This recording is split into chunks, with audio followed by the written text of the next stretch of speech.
If you don't mind, everybody who just joined, let us know in the chat box where you're calling in from and maybe what your position is, if you are a professional in the industry or if you're a hobbyist, what you're most interested in the topic of smoked beer and what brought you to join us today.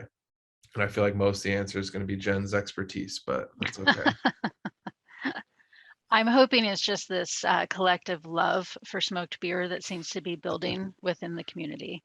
Yeah, I hope so. I think it's one of those topics that's spoken about quite a bit, but sales never really justify the attention that we like to give it. Right, kind of like saisons. Like they'll have their day. Yeah. Um, yeah, so for those of you who don't know me, my name is Eric Fowler. I'm the education manager at White Labs. We've been doing these webcasts for, well, it's crazy now, I think almost a year and a half now. We've been doing them monthly. We've kind of branched out from strictly fermentation focused topics, but I think with this one, obviously it's a pretty broad category, and we can kind of talk about the styles that are known for being smoked and how yeast and fermentation might play a role. And Jen, there's a topic you and I spoke about a couple months ago that you were working with smoked beers and yeast. So I definitely want to dive into that a little bit and see what your conclusions and research dug up on that. And Jen, you want to go ahead and introduce yourself and what brings us together today? Yeah, thanks, Eric. And thank you again for having me as a guest. I love talking about beer, but I especially love talking about smoked beer. So I'm Jen Blair. I'm the co-host of the beer and brewing podcast, False Bottom Girls. I'm also an advanced cicerone and a national BJCP judge, and I'm pretty much all beer all the time, but smoked beer is one of my very favorite. It's hard to even call it a style. It's kind of a lifestyle because really you can make any beer style smoked in some way. Right. And that's, thinking about this topic and how we could outline it and keep that conversation going was difficult because it's so vague, right? I think we have the parameters of what smoked styles we know or what we see commercially, but there's so many specialty beers out there, especially within craft breweries, that have pushed the boundaries a little bit.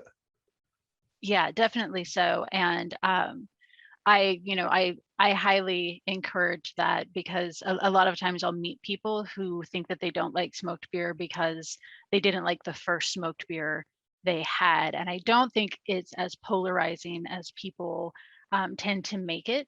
And so I always encourage people, if you didn't like your first one, here's maybe a few styles, and we'll talk about those in a few minutes, but here's a few styles that you might want to try or try different levels of smoke or different kinds of smoke. I wholeheartedly believe there's a smoked beer out there for everyone. Hmm.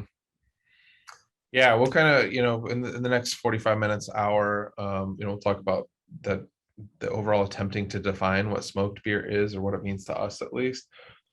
Like you mentioned, to look at popular styles and then some of the sources of smoke and the impact of that.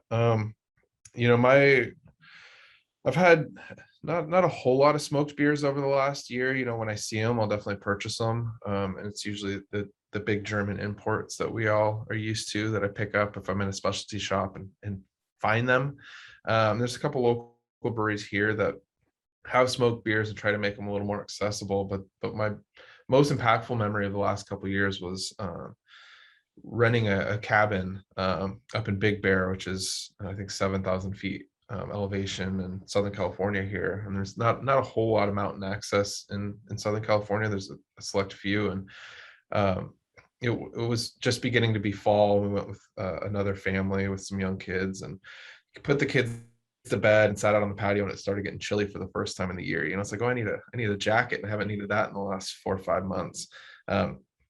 But I brought a smoked Doppelbock, and my family and friends are beer geeks. They enjoy beer but don't really know what they enjoy or why. And I poured that in a glass, and it was perfect, right? We didn't have a campfire. To me, I think it would have been a little too nail on the head with that, but the warmingness of it and their reaction was just so expected. It was like, wow, this is a lot of flavor and this is nothing unlike anything I've had before. But to me, it was like it symbolized fall and winter, and really just like it took such savory flavors and put it in the perfect drink in the perfect situation. But it wasn't surprising to me that a smoked doppelbock that's so heavily phenolic and smoke forward was like, this is not good. I don't want this. Yeah, there's a brewery here in Atlanta, Round Trip Brewing, who does a smoked doppelbock, and it's beautiful. It's one of those styles that it doesn't always necessarily pop to mind for me as something that would be a good marriage with smoke, but it absolutely is, because you get, particularly with doppelbocks, I always get a lot of really dark cherry flavors, and that coupled with the smoke is just such a great combination. Yeah, totally. Just the intensity of it, and I think the residual malt sweetness with the low Yes. bitterness too, right? I think that's really key. But you know, to your previous point about a smoked beer, being for everyone, I think is important. But I think most smoked beers on the market, again, at least domestically, they're meant to push the limits a little bit, right? They're not meant to be accessible. It's what the double IPA was 10-15 years ago. It's like, you're not cool enough to like this. And to be honest, I see that, definitely not from you, but I see that in the industry a little bit, where it's like, oh, I love smoked beer, nobody else likes this. And I think they're great, but that attitude is not going to help it become accessible. Right. I can definitely agree with that. And comparing it to double IPAs, I think, is a great point to make, because I I tend to get on my soapbox about making beers that are overly smoky or really push that very like rubbery phenolic smoke character, because that in and of itself is a polarizing flavor, but smoked beer doesn't have to be. And I let people like what they like, and I think it's great when brewers can brew what they like to brew. But yeah, I do think that there are times with those like super smoky, like smoke just for the sake of smoke, can turn people off from the style, and they don't want to revisit it.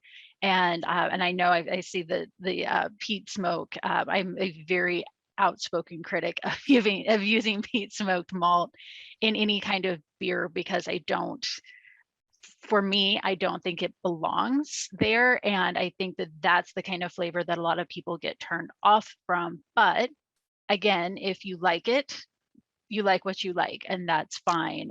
But yeah, I think smoked beer can be so much more approachable than some people are making it. It's definitely not a cool kids club. Mhm. And I'm actually, for example, one of the ones I have in front of me right now, this is Kelvin. This is from Halfway Crooks here in Atlanta. It's their smoked Helles that they come out with every year for their Oktoberfest. It's one of my favorite smoked beers, and the smoke is so subtle and nuanced in it that if I gave it to you, it might take you a minute to realize that it was even a smoked beer. It's a Helles with smoked character to it rather than a smoked beer. It's not just like the delivery mechanism for a lot of smoke flavor. Right. Yeah, there's a brewery that I've spoken with that does, I couldn't remember, it's either Vienna lager or an alt beer with a very small percentage of smoked malt. And to the point where if you know it's there and you have a defined palate or refined palate, you can maybe perceive it, but generally it just adds this little bit of complexity. Right. Before we dive into the long debate about Scotch ale and smoke or misconceptions about that, let's talk about some of the more obvious styles and how you define a smoke beer and what you look at personally and professionally. Um, if it has a little bit of smoke character, but maybe it's not prominent, should it be called a smoked beer? Right. Um, for me, it depends. And, I know of some beers, particularly beers that are going to be in barrels that breweries will make that are higher ABV, that have a lot of specialty malts in there. They may have a touch of smoked malt in there, but it's not a smoked beer. It kind of just adds to everything else. And I with some of those beers I've had, I think I would be hard pressed to actually pick out smoked malt in the character, particularly coming out of a barrel. You would expect to have some of that char from the barrel anyway, which then I guess on the flip side of that, it would be like, well, if you can't taste it, then why include it, kind of thing. But I think it depends. I think that beers can have a little bit of smoked malt in there to add to the overall character and not be considered a smoked beer.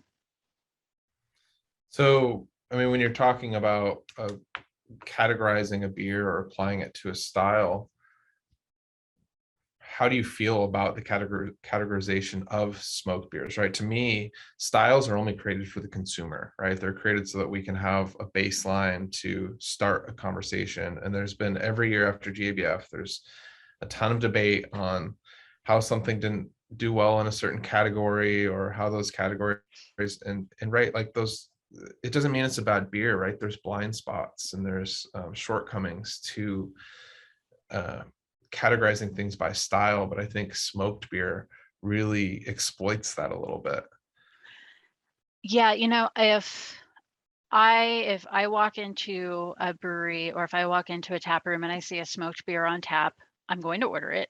And Likewise. I'm expecting to have a smoked character. So if you can't taste it, then I wouldn't include it or I wouldn't categorize that. And that is also an important thing as somebody who judges GABF, who judges commercial, who judges homebrew competitions. You almost have to detach yourself from what you think you made and evaluate the beer for what it is or what it can be perceived as. And a lot of times that can be asking people, hey, taste this beer. What do you think this would fit into? Because again, if you've got smoked malt, if you say it's a smoked beer and I can't taste the smoke, then is it a smoked beer? The inclusion of smoked malt isn't the end of the story for that beer. And that's one thing I tell people also when brewing, if you're trying to brew a smoked beer, the most common mistake I see people making is not using enough smoked malt, of being afraid to make it that really, really smoky character. And what happens when you're not including enough is you don't taste it at all, or even worse, you taste it at a low enough level that you think it might be a mistake, that there might be a flaw somewhere in the beer. Mm-hmm. Yeah, that's a really good point. So we have the main styles that we tend to see smoked, right? I credit this a lot to Slinkerla as the beers that they see and the most accessible and the most consistent. But you've got your Marzen, which is pretty textbook as not always being smoked, but as popular smoked examples. I guess all of Right. these kind of go that way. Helles, which is one of my favorite, just strictly due to drinkability. Um, Weissbier, Doppelbock, and then, as I mentioned earlier, just more Americanized craft versions. Are there any other styles aside from that that you would see commonly categorized as smoked beers? And how do you see American craft breweries kind of pushing those limits? So two smoked beers that I love seeing, I don't see enough of, going to the drinkability aspect, are Grajitsky and Lichtenheiner's. And I drinkability because they're both very low alcohol. They're designed to be about 3%. So, a lot of these kind of 3% styles were, created for like working people who are working in mines or working in fields and able to have that as some sort of like refreshment and nourishment, but still be able to go back to work. So something like a Grajitsky is really, it's a smash beer. It's 100% oak smoked wheat, and then usually either a Polish hop or a German hop, and then just a very clean fermenting, probably like German ale yeast. Those, I love seeing those. I love making those. It's one of my favorite styles to make. And then the Lichtenhainer is similar to a Grajitsky. It's kind of in between a Grajitsky and a Berliner Weiss, because it's actually a sour smoked beer. Again, very low ABV. And the first time I read about Lichtenhainer, I was like, "Ooh, I don't. How does Acidity sour and and smoke. smoke go Yeah. together?" But it goes together really well. And I don't know. I don't think that that's a an all the time thing. I've had some, like higher ABV or different kinds of beers that have some acidity to them that also have some smoke that don't always work out. But with a Lichtenhainer, it's, very light smoke and it's also very light acidity. So the two together, again, are very kind of zesty and refreshing. And of course, this low ABV has got high carbonation. So you can, they're designed for you to be able to drink them kind of in quantity. And those are two styles that I absolutely love seeing because I think they're also really good gateway smoked beers for people, particularly if you've got somebody who's maybe coming from the wine world. Smoked wine hasn't really taken off yet, but people have tried. But they're used to something that has that higher acidity level than something like a Lichtenhainer will still have some of those flavors they're familiar with, and then also introducing this component of smoke. And from there, it's much easier to kind of level up in your smoke character from something like a Grzycki or a Lichtenhainer than it is maybe to like start with something like Schlinkerla and work your way down. Mhm. Are those styles that you're seeing commercially or more in the homebrew realm? With the Lichtenhainer, I know there was one brewery up in Chicago, Workforce and Transient Artisan Brewing did a collab a couple of years ago with the Lichtenhainer. Grzycki you're seeing more and more. So there are several breweries, typically the breweries who specialize in kind of the more like lager styles, which Grzycki is not a lager, but lager is kind of Old world, traditional. yeah. Yes, old world. Thank you. And there are several breweries that have a Grzycki now. Dovetail Grzycki is one of my favorites, and it's the one that really inspired me to try to brew one on my own. I believe it was the first one I had tried. And again, someplace that specializes in old world beer styles. It's a fantastic example. And tasting it was like, oh, okay, that's what this beer tastes like. Now I understand the style. Hmm. Yeah, the first brewery that I worked for was a lot of historic beers that they would try to recreate, and due to some of the family heritage, they did a Grzycki and actually sourced Polish hops from it, which I had never been exposed to before. Nice. Yeah, it was really cool. It had this dirty minty quality to it. um, in a good way. And if you're familiar with noble hops, you obviously see the connection kind of there. Right. Just like really low alpha acid, like fairly vegetal. Um, but it was an awesome beer and really enjoyable. It was something that I drank actually quite a bit. But you know, it was a fan favorite for those few people. It's one of those beers that if you pull off tap, you hear about it every day. But you would brew a batch Right. twice a year and they would sit Right. there. So Right.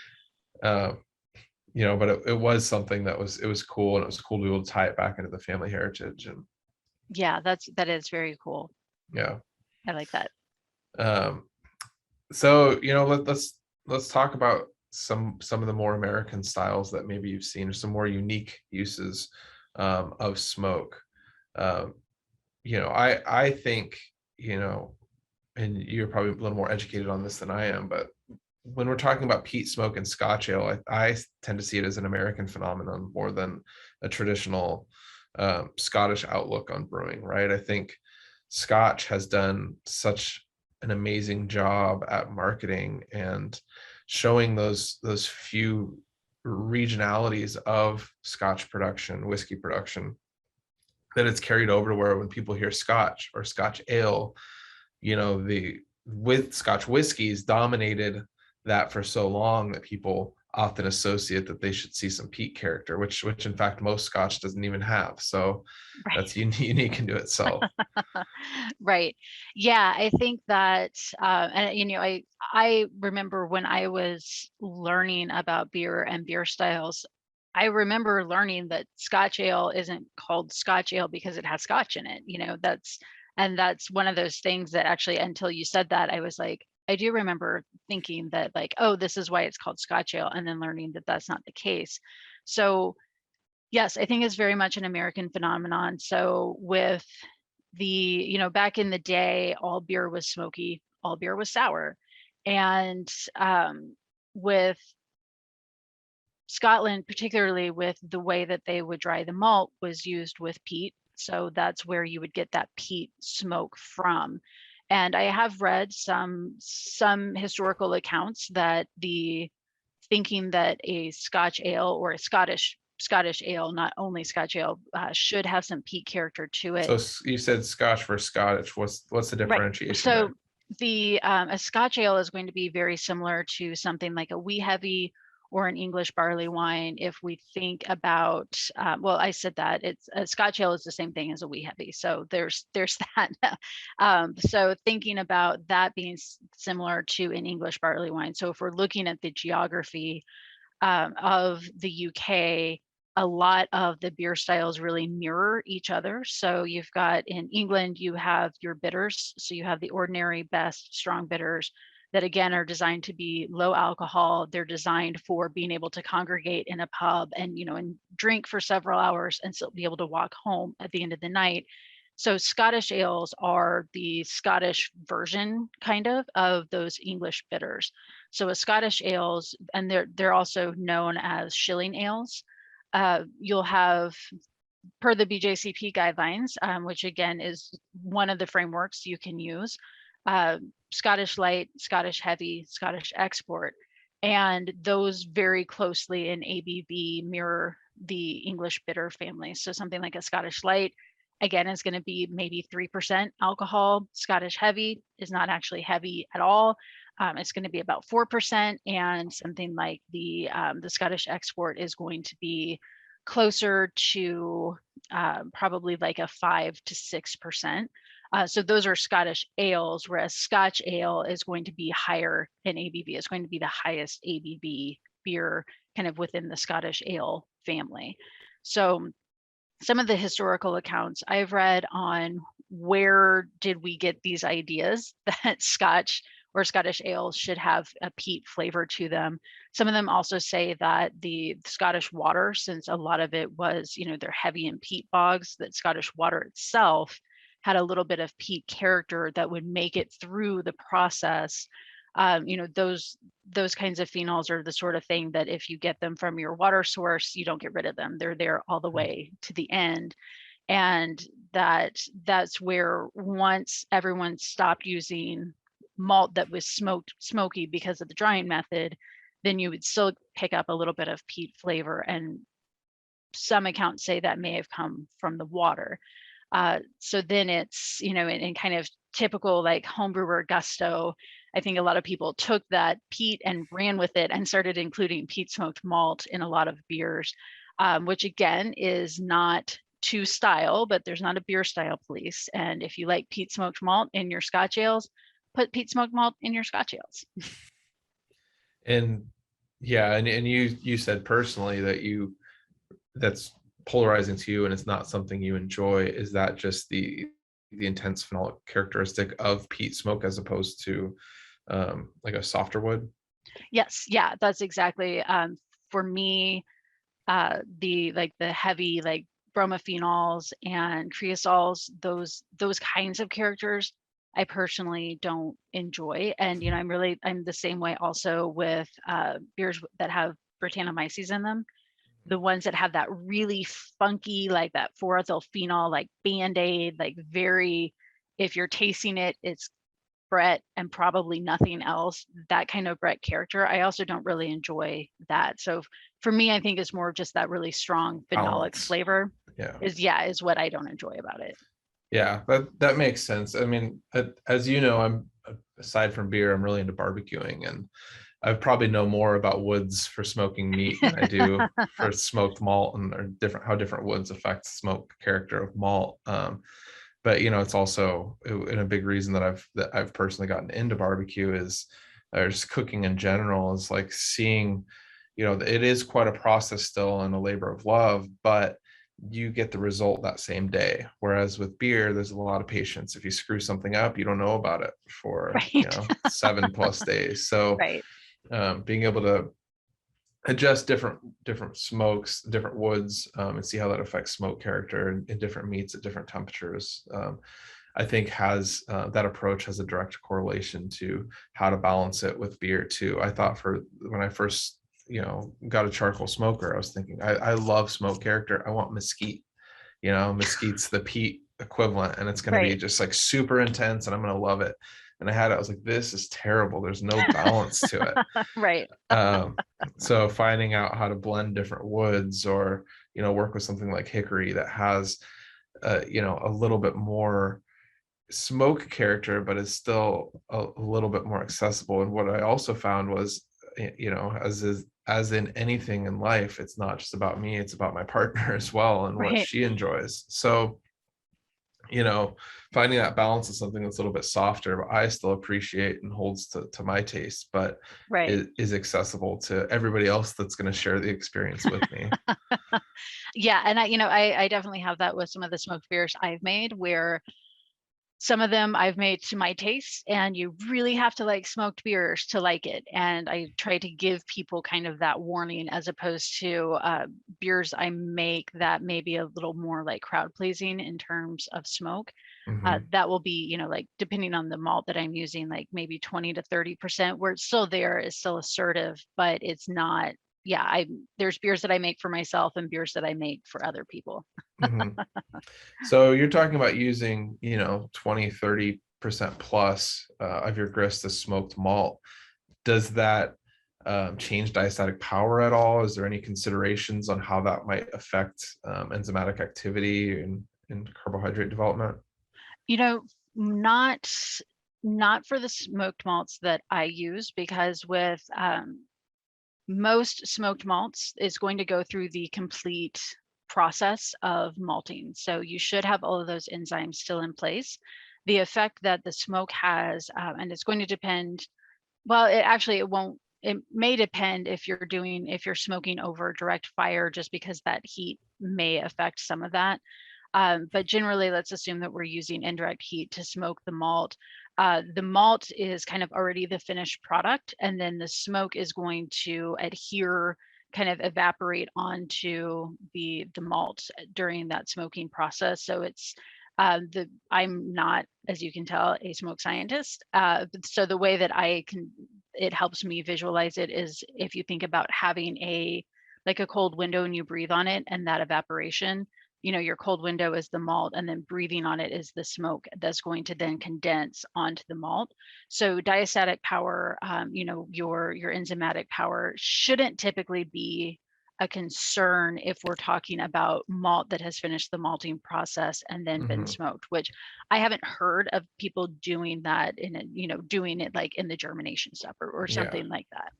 So you work with it as a base malt, not a specialty malt. Mostly, yes. Yeah. You can get specialty smoked malts, but yeah, I've only ever used it as a base malt. Hmm. You mentioned that most historic beer was smoky, brown, and sour. I argue that most historic beer probably wasn't very good because of those reasons. Right. And we like to look back and try to recreate these, and it's going to taste nothing like it, because Right. you don't only have brown malt, and your conversion would be terrible. And yeah, there's a lot of reasons that it probably wouldn't be very good. But why was that? Why was there only brown malt, and why was it smoky? What changed in malt production, uh, and the kilning of malt, to make such an impact in a relatively short period of time, right? I always like to teach that we learn about all these historic styles, especially when you look at Belgian styles, like they're very new. Even the English ones, we're talking about like World Right. War I and beyond, like Right. sometimes World War II. Like you could probably go back in your family to a couple generations and have somebody that's been exposed to beers that aren't like they were today. I mean, this is kind of a side tangent, but they've been making Trappist beers for hundreds of years, but they haven't been these big doubles and triples and Belgian strongs that we know today until very recently. And a lot of it's Right. due more to economics and politics than it is process. But what happened in the 1800s to change malt so drastically? So two inventions really happened during that kind of industrial revolution window that really, really changed how we approached creating malt. And yeah, it's again, it's the same sort of thing, where it seems like all of the things we have now, all of the tools we use now seem very obvious, but it was a little over 100 years ago before people realized that yeast wasn't magic, right? And that germ theory was a thing. So the two things that really helped change or push the malting industry forward were the invention of the hydrometer and the Daniel Wheeler's drum roaster for malt. So the drum roaster is, is very much based on what a coffee roaster looked like. And backing up a little bit, as you're going through the malting process, your three steps are steeping, germinating, and kilning. So that kilning step, you can also call a drying step. And before we had that equipment in place or understood really the impact that heating up that wet malt had on the finished product, you would do that over open flame because that's what was available. There were some places who had developed a indirect heating method. So indirect meaning that there wasn't fire, there wasn't direct fire. And then also experimenting with different types of fuel to be able to dry the malt.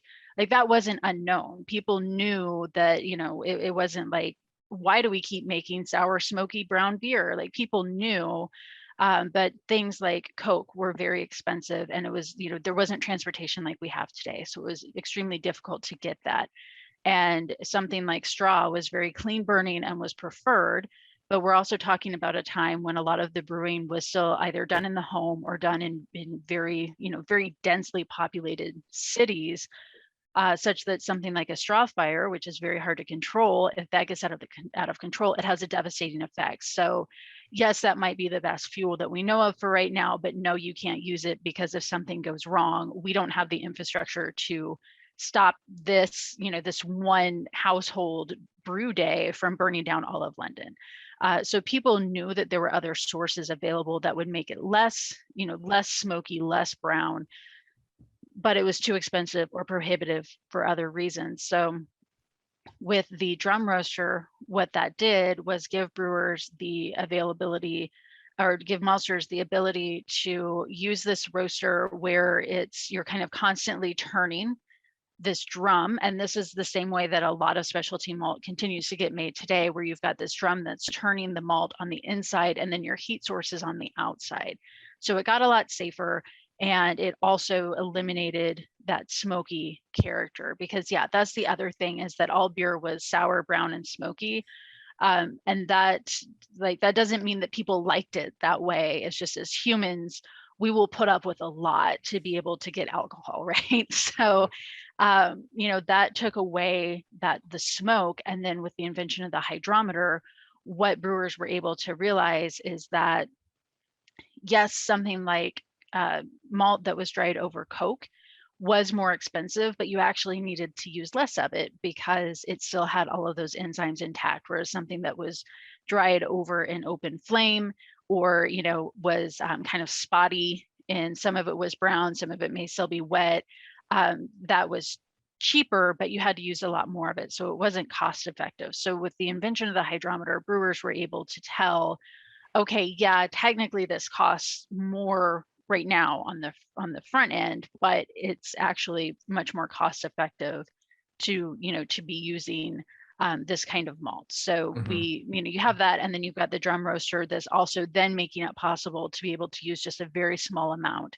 of specialty malt, some sort of roasted malt or caramel malt to make a much bigger impact. So if you wanted your beer to still be brown, you could use, just like maybe 10% of brown malt or roasted malt, whereas before you were using 100%. Yeah, so it's, looking at those processes, it's purely based off of economics and technological advances and not so much preference is what you're saying, right? Right. Yeah, now we're fortunate that we have the ability to have so much control that if we make a smoked beer, it's intentional, right? It's a conscious choice. We have an option. Yes. Yeah. Hopefully so. And, as we're kind of moving into this era of figuring out how climate change is going to affect us, beer is an agricultural product. It's not immune from things like wildfires, droughts, and wet seasons. So, we'll see going forward how we may have to adjust our level of expectation in terms of having smoke not necessarily be intentional, but still be in our beer. Mhm. Yeah, the story that comes to mind for me is Alaskan Smoke Porter and pushing limits and working with what's around you, right? And I think Right. that's the smoked craft beer in my mind. It's Stone Smoke Porter made a pretty big impact too, but I think Alaskan Smoke Porter has been brewed for even longer than that. I don't even know if either are brewed now. I hope Alaskan still is, but I haven't seen that in quite a while. I believe it still is. Yeah. And Alaskan's a great story for a few reasons, but they actually use a mixture of direct and indirect heat, fire to make their smoked malt. But they had to do a pretty big education campaign when they first came out with their smoked porter, because they were smoking it at their fishery that was right across the road, which I believe they own now. But that flavor profile of was, smoked fish. And that's what people in the area knew it as. So they had to tell people, like, no, we did not put fish. There's no fish in the beer. Here's how you smoke malt. So, you also kind of have that danger when you're the early adopter, like the first to market, of needing to educate people that, like, there's not smoked salmon in the beer, I promise you. Yeah, I mean that's got to be the most Alaskan experience, though, is having that Right. smoked fit fish with Alaskan smoked porter. Right. Uh, that's definitely on the bucket list. That'd be pretty cool. But I think it's pretty cool to see that they took what was around them and made it a very craft brewing approach. Right. There's a question in the comments on how smoked character changes over time in beer and just aging smoked beer in general. And I think Alaskan Smoke Porter is a really good segue for that, because that's a beer that people really hang on to multiple vintages. And it's always, I've had some older ones, and they have held up fairly well, but I believe it's like a 6% beer. So it really skirts a lot of what you would think of as ageable. Right. And that is a really interesting question. And I'm trying to think of smoked beers that I've had. I mean, really, like, if I'm brewing one, home brewing one, it doesn't last long enough to Hmm. age, to get any real age on it. So I would say that you're going to have all of the same effects of aging beer. So if you're trying to age a smoked beer, exactly what you said, something that's falling into kind of the mid ABV range isn't really meant to be aged anyway. So it's best to drink it fresh. If it's something that's a higher ABV, then I just thinking through what that might be like as it aged, as you're expecting things like your malt character to shift to more flavors like honey, even paper, waxy, cardboard, and your hop bitterness and your hop flavors decreasing, I would expect that smoke character is going to become more evident. So that may something that had a very nice, elegant smoke character in the beginning, as the beer ages, I wouldn't be surprised if that smoke character became more phenolic and harsh, just because all of the other supporting flavors around it have dropped out of the beer or have aged into different flavors. Hmm. Yeah, that's 100% my experience. I've had um, some smoked beers that have been aged over the years, and that's what I've seen. I haven't seen smoke itself diminish, at least in the same timeline as you do other ingredients. Everything else falls off so much quicker. And I'm not saying that 10 plus year smoked beer wouldn't be less smoky. I don't know the chemistry of that, but from personal experience, the smoke holds more than almost any, more than coffee, more than hops, more than malt character, even yeast character to some extent, depending on what the beer and compound is. Right.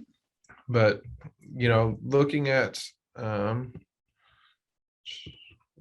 looking at fermenting smoked beers, right? We spoke about a wide variety of styles, and yeast selection matters quite a bit um, in defining the base style to then accentuate with smoke.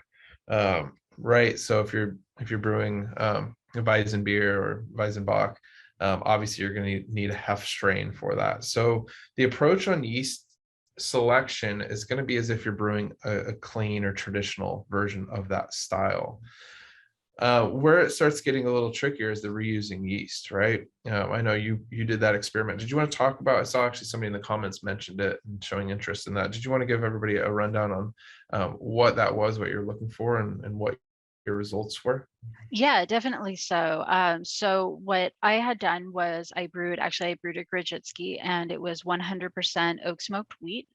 And I actually used a oak smoked wheat that had been done over direct fire. So it was really high in phenols. And if I went back to do it again, I would probably substitute maybe just some unsmoked wheat or something in to kind of bring that character down. But it was 100% oak smoked wheat, and then, a very low bittering charge. So I didn't have a lot of dry hops or anything like that.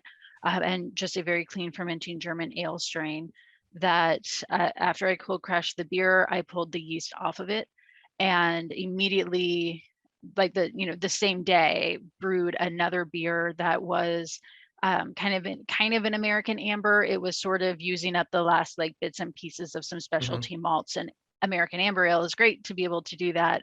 And no smoke character at all, no smoked malt or anything in the amber beer that I brewed. And then I racked it on top of that smoked yeast. And it, I had done something similar with kombucha and knew from reusing my SCOBY that I had made or I had used to ferment smoked tea with, that SCOBY continued to impart smoke flavors into probably another 5 or 6 batches. By You did batch a smoked 6, kombucha? yes, yeah. I thought you were going to say the fruit character carried over, not smoke. That's Yeah, no, crazy. so it's I had read originally about this reusing the smoke character in I believe one of Randy Mosher's books, where he had talked about when brewers are disappointed in their smoked beer because they wanted smoke character, that his advice was to repitch the yeast, because the yeast can absorb so much of that smoke character and then release it in the next beer. So I tried it first with kombucha and knew from reusing that SCOBY that around like batch 6, I could tell that there was smoke in it, but it was just kind of starting to taste like it didn't quite taste the way it was supposed to. So I had high hopes for, for this amber beer having a high smoke character, and it really did. It was absolutely a smoked beer. It was a lot lower in those really harsh phenols than the Grudzinski that I had brewed with that direct fired wheat. And sent it to one of my friends at Southern Illinois University, who put it through their GCMS and did confirm, like, this isn't a scientific study. This was one time, but did confirm that a lot of those, like the 4-vinyl guaiacol, the 4-ethyl phenol, and even just the guaiacol levels were much lower in the beer that I had repitched that smoked yeast into. So I think that's an interesting starting point to kind of see what those effects would be. But the smoke character in the amber was absolutely lovely. It's something that, again, you could tell that it was a smoked beer, but it wasn't. It was just much more elegant and kind of smooth and round as compared to the original batch of beer that it came from. Yeah, I mean that's something that we've seen for a lot of different beers, and how yeast slurry can carry over, especially with a lot of hoppy beers and hazy beers in particular, where they're heavily dry hopped mid fermentation. It makes harvesting and reuse pretty difficult. And I think, from what you're working with, it's a really cool impact. It's a variable that's really hard to control if that's if you're intentionally looking for that character. Right. Yeah, I don't know how that would work on a commercial scale. Like on my homebrew scale, it was, I didn't really have a lot invested in the actual recipe. It was just, I just kind of put everything together that I had and said, okay, we'll call it an amber ale. And then it turned out really well. So if it didn't turn out well, that was 5 gallons and some old specialty malt that I was out. I don't know how you would scale something like that up for a commercial scale. Yeah, you're giving me ideas now, though. If anybody's going to do it, White Labs is the perfect one to do Excellent. it, right? Yeah. Then the problem is we have a lot of smoked beer to sell. Right. Should say I have a lot to drink. Is a better way of looking at Yeah. it. Yeah, definitely. So just to wrap everything up, this has been an awesome conversation. I think we could obviously go on for a lot longer than we did, but you're very very well studied when it comes to smoke beer, and one of the foremost experts that I've had the pleasure of dealing with. Oh, So thank you. just looking at how smoked beer can influence almost any style, which makes the conversation really fun, but makes it a little bit harder to pin down. That it can be polarizing flavor aroma that can be dominant, but to your and I personal taste, it doesn't need to be. I just think it's either go big or go home, and a lot of people are brewing them. And why I like it is it adds a savory component to beer, which is not often found, right? Like when Right. we're talking about um, different flavors and tastes, that's not something that we commonly see in beer. And when it comes to pairing, or just enjoyment in general, it opens up so much. But it's also very difficult. I think pairing smoked beer could probably be its own webcast, but it can be open up so many more opportunities for the flavor spectrum of beer, which is great. Where can everybody find you, and what are you up to? What do you plan on doing in the next couple of years? I know you said you got your master's cicerone exam. I wish you the best on that. Thank you. Yeah, I have my master's cicerone exam in 2 weeks from today. And I remember when it was like several months and I had all the time in the world to do all the studying I could possibly do, and I did none of it.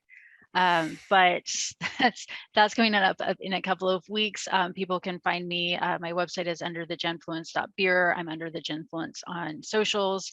So I'm definitely on there, and any kind of questions about smoked beer or otherwise, Jen at under the genfluence.beer. I will every few months might randomly get somebody who's building a recipe for smoked beer and wants to know my opinion. My opinion is always you need to add more smoked beer. But I love talking about smoked beer and helping with recipe development around that. Mm-hmm. Yeah, that's awesome. Again, it's been a pleasure speaking to you. I know you're an inspiration to myself and so many others that look up to you, and how accessible you are at sharing your passion and how consistent you are with content. It's crazy how involved in beer you are constantly. Thank you. So I hope we can continue this conversation, and even circle back next year and maybe have another webcast, or better yet, share a beer at some point. Yes, that would be amazing. All right, Jen. Well, I appreciate you taking time, and we'll definitely talk soon. All right. Yeah. Thank you, Eric. Thanks, All right, everyone. cheers. Cheers.